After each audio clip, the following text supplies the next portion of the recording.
Hey dudes, how's it going? I'm Gemma, if you don't know me. I'm going to be hosting this channel, and today, as it's Mother's Day and a lot of you are stuck inside, not being able to go to church and hear great words from God, so we are bringing that to you. So stay tuned for a little competition between Rosie and I where you can decide who wins, and following that, a wicked Bible study about Sarah, our potential bad biblical mum.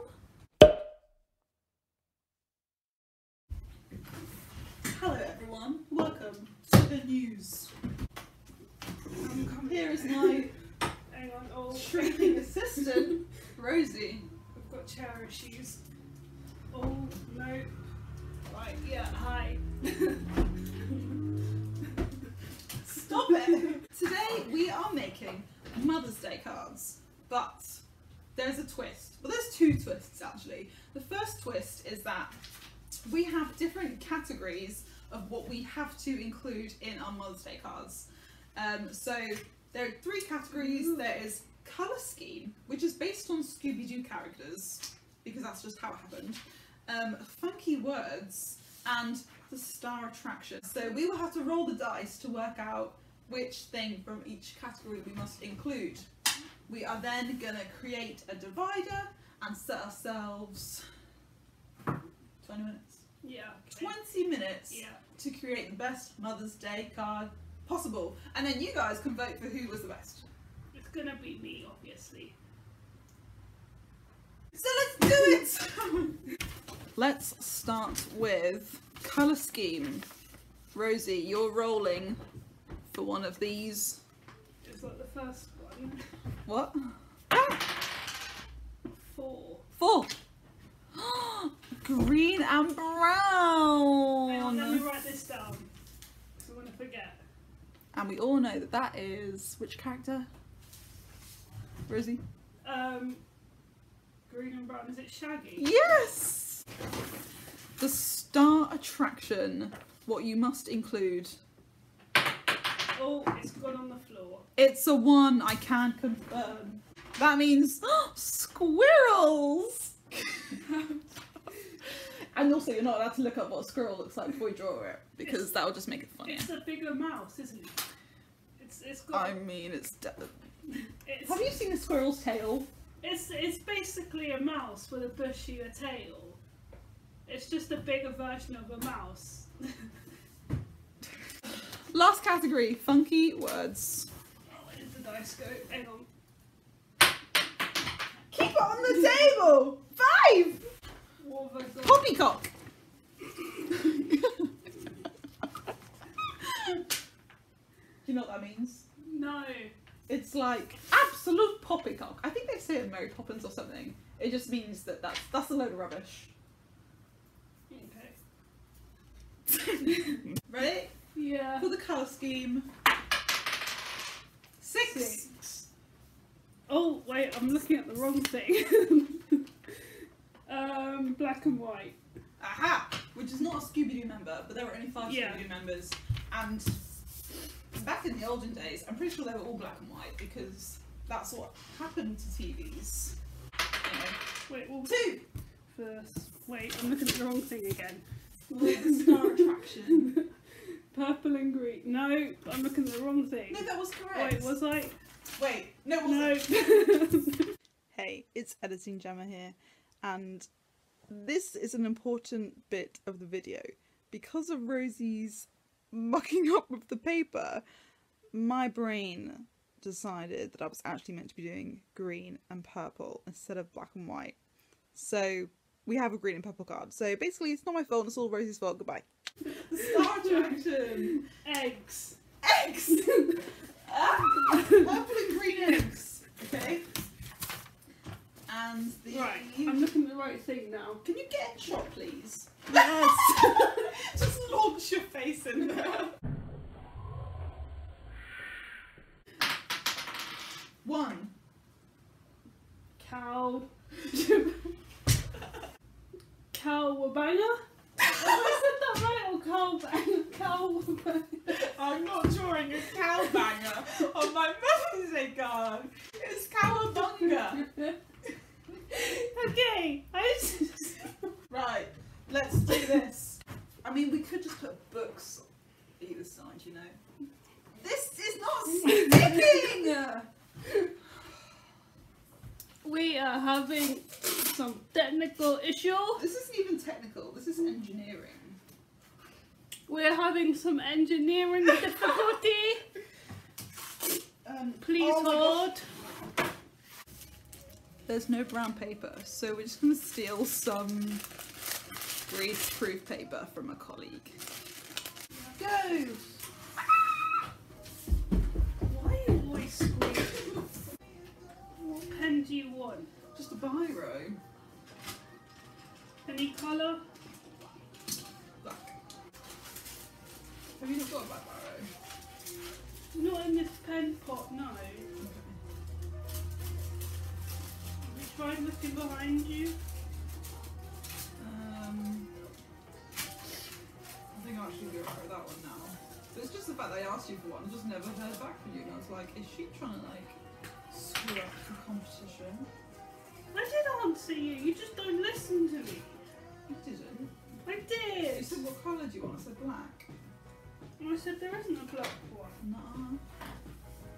I guess we'll have to roll back the tape to see. What pen do you want? Just a biro. Any colour? Black. Well, there isn't a black one in there. Cowabunga. I'm sticking my hair to my card. That's cheating. Obviously you're going to win if you do that. Oh, just stuck my card together. That's cheating. You're going to win if you do that. Like I'd copy stinky ideas from you anyway. I have good ideas. Oh, that's too small! this is going so well. Do you ever think, like, I wonder what Harry Styles would say if he knew that over here are two girls listening to his music while making egg and squirrel themed Mother's Day cards. No. This is going terribly wrong. Just stuck my card to... There's paper sticking to me everywhere here. Oh! I lied to you. I do actually have a black pen this side. Ugh. I'm quite fancy it, you know. Stop talking. For anyone who's not in the know, I have Googled the word cowabunga, and it means delight or satisfaction, so that's worked out quite well for me, and not so well for Rosie. Hang on, I've got a brown pen. Yeah. There's something floating in my teeth.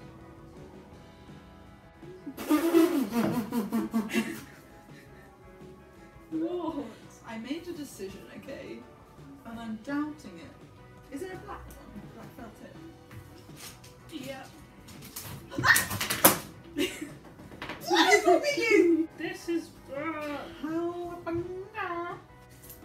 I'm making poor choices. There's a hole in my card. Oh. Okay, well, I'm gonna have to quickly restart. Are we starting? Beep, beep, beep, beep, No. beep. Yellow. No, come back. No, don't stick to that. No. Oh, this is the weirdest card. It's fine. Ah! Put it down! Put it down! It's down. It's down. She doesn't really. Ready? Why is this podgy? Because you're. So, this is mine. It says, well, cowabunga, you're an extra funky mama. Because my mum likes to think that she's funky. So I've done an egg, and it's got some shading. It's purple and then I made it into a flower. See, I gave it a stem, which was the bit that I doubted. But, you know, it's just nice to give mothers flowers. And then I cut this edge to look like more egg themed. And then I added a different shade of green behind it. And then inside, there's like a little like 3D heart that comes out, and it says Happy Mother's Day.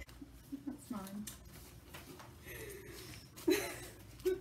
Let's see your first attempt. This is so bad. This is so bad. Is that upside down? No. That's so. I've got the brown. Oh, I think it's stuck together. It's stuck together. It's stuck together. So this wasn't meant to be a tree. And then that was meant to be a squirrel. It's not a bad squirrel. There's a hair on it. That's what I was looking at. Yeah, there's a hair on it. It's the second attempt is worse. Oh! No. I quite like it. Okay, that was meant to be a squirrel. It just looks like the tree's pregnant. Those are meant to be poo, so I don't know why I drew poo. I thought, What? You drew poo on your Mother's Day card? yeah. And that's meant to be like a little person holding a balloon. Climbing a tree. Yeah. So, where's the poppycock? It's there! What? So there's just someone climbing a tree holding a balloon just like poppycock. Yeah! And there's nothing on the inside. Because. Apart from that. I mean, the thing is, I think yours is going to win just because it is what it is. So now it's up to you guys to decide whose card should win. Oh, this is. Wait, no, it's the right way up. See, you don't know. Great. So you guys can decide in the comments who should win, and the winner gets nothing because this is a very low budget production. Oh. The winner gets a roll of toilet roll. Well, I'm just gonna leave. Yeah. So let us know who's won and have a lovely Mother's Day, whatever you're doing.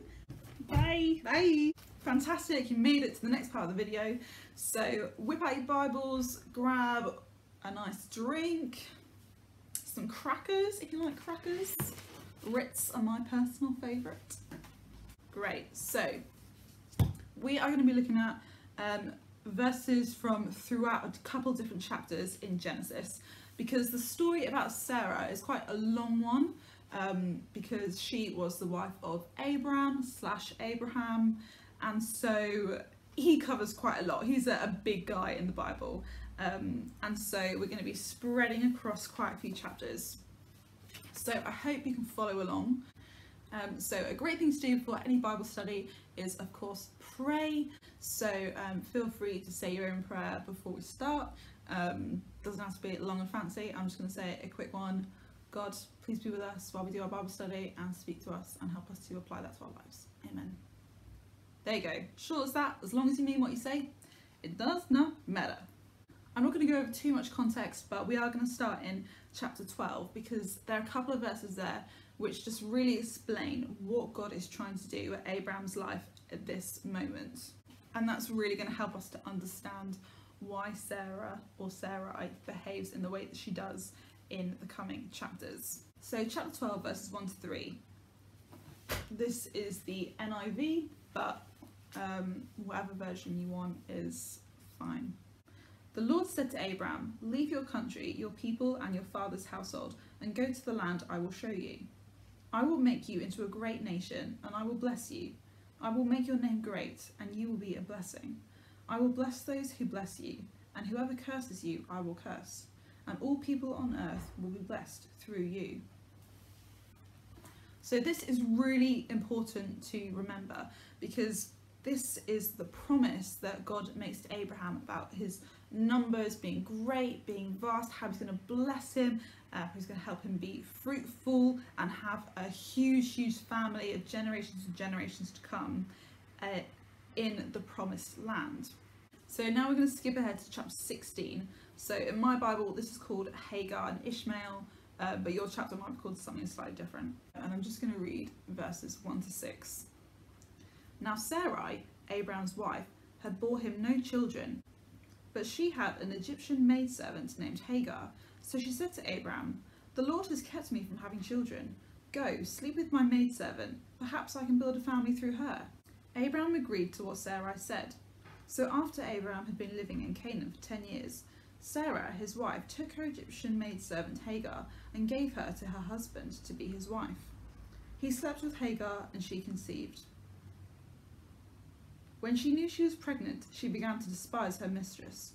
Then Sarai said to Abraham, "You are responsible for the wrong I am suffering.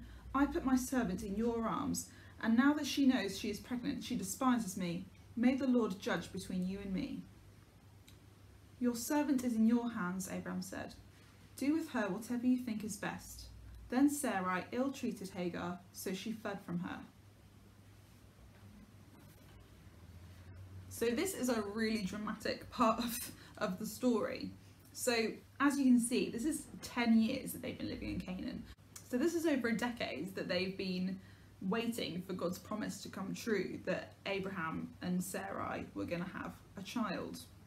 There is a complication here, and you may know already, is that our poor Sarah is very, very old, and you kind of can't see from my drawing on the board because the glare has just like caught out her crow's feet. So this glare is actually very forgiving for Sarah, but she's an old lady, okay?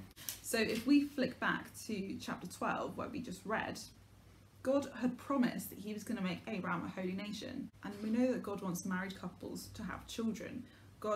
This is the way that God guides us, this is the way that he says is the best way to do it, between two married people. And obviously Abraham is married to Sarah. So we know that that is the way that God would plan this. But Sarai, who has not had children, has decided, okay, well, this is the way that God wanted it to be, but frankly, it's not happening, so I'm going to have to take things into my own hands. So if we refer back to verse 2, she says, perhaps I can build a family through her, through Hagar. So this is no longer God's plan. This is not her saying, perhaps God can build a family. No, this is perhaps I can build a family. And as we go on, we can see that Abraham agrees. Now, before we skip to chapter 17, the end of this chapter talks about Hagar, the maidservant who flees and runs into the desert. But God hasn't abandoned her. The rest of the chapter talks about an angel that is sent to Hagar, speaks to her, consoles her, and gives her insights in what's going to happen with her child and with what she should be doing next. But for today, we're just going to keep focusing on Sarai. So if we go to chapter 17, that talks a lot about circumcision and the importance of that and what that means. But we're going to pick up from verse 15 so that we can focus on the story of Sarai. God also said to Abraham, "As for Sarai, your wife, you are no longer to call her Sarai. Her name will be Sarah. I will bless her and will surely give you a son by her. I will bless her so that she will be the mother of nations. Kings of people will come from her." Abraham's face fell down. He laughed and said to himself, "Will a son be born to a man 100 years old? Will Sarah bear a child at the age of 90? And Abraham said to God, "If only Ishmael might live under your blessing." Then God said, "Yes, but your wife Sarah will bear a son, and you will call him Isaac. I will establish my covenant with him as an everlasting covenant of his descendants after him. And as for Ishmael, I have heard you. I will surely bless him. I will make him fruitful, and I will greatly increase his numbers. He will be the father of 12 rulers, and I will make him into a great nation. But my covenant I will establish with Isaac, whom Sarah will bear to you at this time next year." When he finished speaking to Abraham, God went up from him. So there's a couple of things to note here because some things have changed. So Sarai has now become Sarah, and Abraham has now become Abraham. This also tells us what age they are. So we know they've already been waiting, living in Canaan for 10 years. But here it tells us in verse 17 that Abraham is 100 and Sarah is 90, which is a crazy age to have a baby. So it's no wonder they were thinking, probably isn't going to happen, is it? As sinners ourselves, we can kind of empathise and understand what might have been going through their mind at this point. Now, you may be wondering, who on earth is Ishmael? Ishmael is Hagar's son. Hagar is the maidservant who went to the desert to flee from Sarah. But when she came back, she had her son Ishmael. Not only have Abraham and Sarah taken matters into their own hands and had a child through Hagar called Ishmael, They're now saying to God, can you just use this one? I know this isn't what you originally planned, what you said, but can you just use this guy to bless us? But despite the disobedience of Sarah and Abraham at this point, in verse 16, God still says, I will bless her, and I will surely give you a son by her. He's being faithful to them even though they disobeyed him. And as we can see from verse 17, Abraham fell face down and he laughed to himself. So this is a really interesting couple of verses, because here we can see the difference between how Abraham responds to himself and then how he changes what he says when he goes to God. So let's go with verse 17 again. Abraham fell face down, he laughed and said to himself, will a son be born to a man 100 years old? Will Sarah bear a child at the age of 90? But then verse 18, and Abraham said to God, if only Ishmael might live under your blessing. So to Abraham, he sits by himself and goes over, how on earth is this possible? I don't understand this. How on earth is this going to happen? But then when he goes to approach God, he speaks differently and presents an idea. If only Ishmael might live under your blessing. So at this point, you can just pause and have a think about, what do you feel about that? Why doesn't Abraham address both of these things to God? Why doesn't Abraham question to God, but what about our age? But it specifically makes the point of saying that Abraham said that to himself, and when he speaks to God, he offers a suggestion. But more so, should he offer a suggestion to God at all? Is that not undermining God's authority over how he wants things to play out? And maybe a bit of self-reflection as well. Is there ever a point where sometimes you think things about God, but you kind of just keep that to yourselves, and then in your prayer life, you might speak very differently, maybe a bit more respectfully? Or is your relationship with God very much, no, I'm going to be honest, God knows my thoughts anyway, so I'm just going to say it how it is, I'm just going to tell him my feelings. If I think he's crazy and I don't understand what he's doing, I'll tell him that. I'm not going to say that just to myself, I'm going to tell him because he knows my heart anyway. But let's carry on. So verse 20, and as for Ishmael, I have heard you, I will surely bless him, I will make him fruitful and will greatly increase his numbers, so that he will be a father of 12 rulers, and I will make him into a great nation. But, verse 21, but my covenant I will establish with Isaac, whom Sarah will bear to you as this time next year. So this is really interesting. This is actually really loving of God, because as we've seen, Abraham and Sarai had disobeyed God, taken things into their own hands, suggested to God that he goes with their plan and not his own, and God responds so lovingly and so gently, and he says, I've heard what you're requesting with Ishmael, and I will bless him. I will do that. I will make him a father of 12 rulers.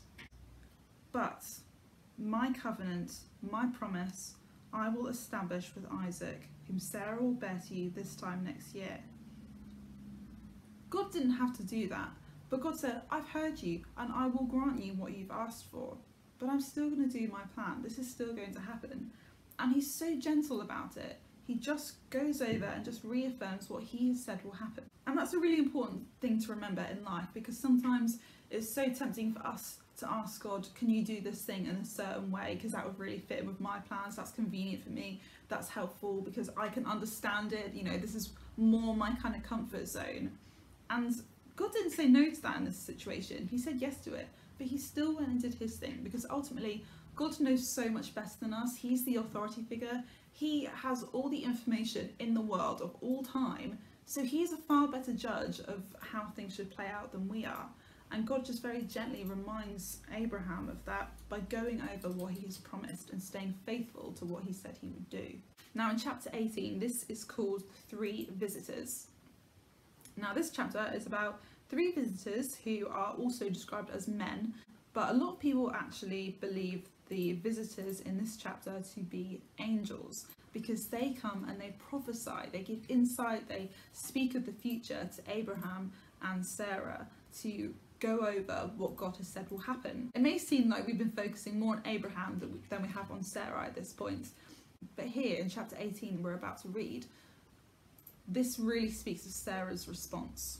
So we're going to be reading chapter 18 verses 9 to 15.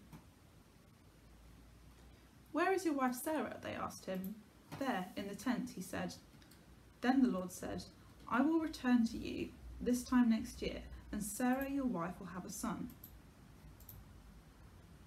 Now Sarah was listening at the entrance to the tent, which was behind him. Abraham and Sarah were already old and well advanced in years, and Sarah had passed the age of childbearing.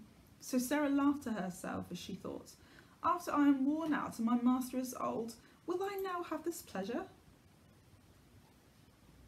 Then the Lord said to Abraham, why does Sarah laugh and say, will I have a child now that I am old? Is anything too hard for the Lord? I will return to you at this appointed time next year, and Sarah will have a son. Sarah was afraid, so she lied and said, I did not laugh. But he said, yes, you did laugh. So it's really interesting. There's a theme of laughter evolving here, because we've already seen that Abraham has already laughed at what the Lord has said, and now so has Sarah. And again, there's another theme of them kind of speaking to themselves and questioning to themselves, can God really do this? This doesn't make sense. They're thinking within their box of human limitation. They're not understanding how great and how powerful God is. Because Sarah's reason for doubting is her age. Verse 11, Abraham and Sarah were already old and well advanced in years, and Sarah had passed the age of childbearing. So Sarah laughed. That's how verse 12 follows. So she laughed because of those reasons in verse 11. She says, after I am worn out and my master is old, will I now have this pleasure? I mean, it kind of seems like a silly question, because God has already told them multiple times, yes, this is going to happen. He's tried multiple different ways to communicate with this to them, but they're just not getting the message because they're still thinking inside their human capacity. And once the Lord then affirms, I will return to you at the appointed time next year, and Sarah will have a son, she becomes afraid. So she's finally understanding it a little bit. But because she's afraid, she lies to God and she said, I did not laugh. So she knows that that was wrong of her to do, otherwise she wouldn't have lied about it. And the Lord gently says, yes, you did laugh. And this is a really great example of the character of God that we're looking at here. Because he knows the truth, he knows that she laughs. And in the same way he knows the truth about this, he knows the truth about what's going to happen. And he's trying so hard to continuously communicate this to them. And at this point, it's just tipping over the edge. They're just starting to understand, maybe this is real. And that's kind of, maybe this is real. That's why she's afraid, because it's starting to become a possibility. And now, don't worry, this story is not completely gloomy. We're flicking over to chapter 21, the birth of Isaac. And as we know, because God has said before, that Isaac is going to be the name of Sarah and Abraham's son. So chapter 21, verses 1 to 7. Now the Lord was gracious to Sarah as he had said, and the Lord did for Sarah what he had promised. Sarah became pregnant and bore a son to Abraham in his old age, at the very time God had promised him. Abraham gave the name Isaac to the son Sarah bore. When his son Isaac was 8 days old, Abraham circumcised him as God commanded him. Abraham was 100 years old when his son Isaac was born to him. Sarah said, God has brought me laughter, and everyone who hears this will laugh with me. And she added, who would have said to Abraham that Sarah would nurse a child? Yet I have borne him a son in his old age. Now this is a really fantastic way to end the story, because for one thing, God came through in his promise and they had their child, and they had it naturally. But possibly the best thing, possibly my favourite thing about the story in verse 6, is that we meet the same theme of laughter, but this time it's in a very different way. Whereas before Sarah was afraid of the fact that she had laughed at God when he asked her, she lied about it. This time she's saying, God has brought me laughter. So this is a different take on it. This is not laughter that's coming from her disbelief and doubt about what's going to happen. This is laughter from God. This is godly laughter. This is laughter of joy and being in awe and being amazed. And everyone who hears about this will laugh with me. So she's so pleased. She just can't wait to go and share the news, the amazing, fantastic news that she's had a son. This is a miracle that's happened. This is outside of the laws of physics. And this time, now she's questioning, but she's questioning in a positive way. So sometimes it can be really good to question God, because sometimes it can be praiseworthy questioning. I still can't figure this out in my head, but I'm so pleased and I'm so thankful to God for this, and you just give him the glory. So, it's Mother's Day. So today we're going to be looking at, it's Mother's Day today. So let's evaluate Sarah as a mother from these passages. As you can see, Sarah may potentially have earned herself the bad mum award, and let's look at why. Chapter 16 verse 2. She commands Abraham to go and sleep with Hagar in order to have a son, therefore disobeying God. In chapter 16 verses 4 and 5, Hagar begins to despise Sarai for what she's done, and Sarai has the audacity to go and blame Abraham. In verse 6, when Abraham says to her, "Do whatever you think is best," apparently she thinks the best thing is to treat her badly enough that Hagar decides to flee. In chapter 18 verse 12, Sarah laughs at the idea that she might actually have a child, even though God has said that she will. So these things don't really speak of a very good mother. But this doesn't mean that we should be shunning her and judging her for this, because the reality is all mothers are like this, and if you're not a mother yet and you are, you're probably going to be doing the same thing. If you're a father, whatever, we're all sinners, we all have these issues.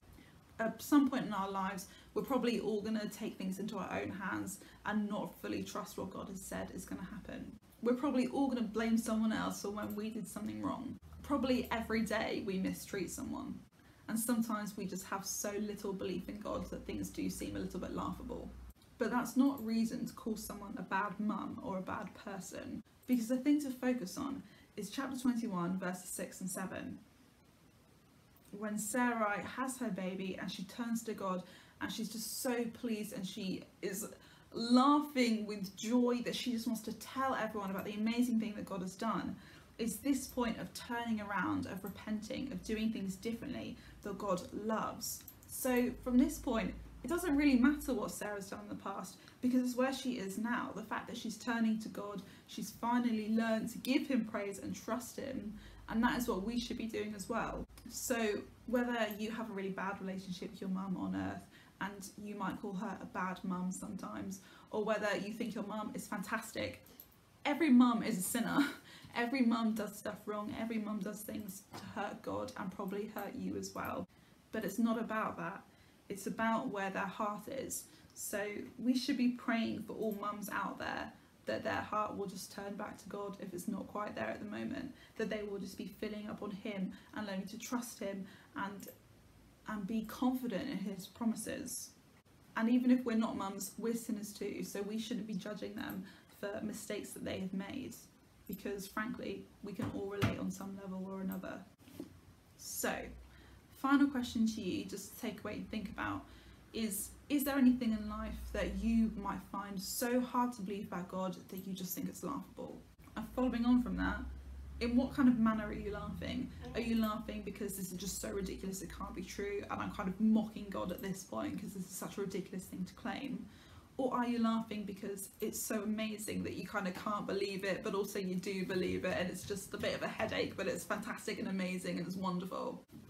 Because if it's the first one, there's probably some things that you need to be talking to God about there, and there's probably some ways in yourself that you just need to be trying to trust God and just put your faith in him. Maybe you're thinking a little bit in the realms of human capacity like Sarah and Abraham were. Or if it's the latter and you're laughing in a place of amazement, just thank God for those things. Just thank him that he is crazily amazing and his goodness is so abundant that it's just hard to fathom, and just give that to him and just be joyful and share that with him. I'm sure he would absolutely love that. So I hope you're all having a fantastic Mother's Day.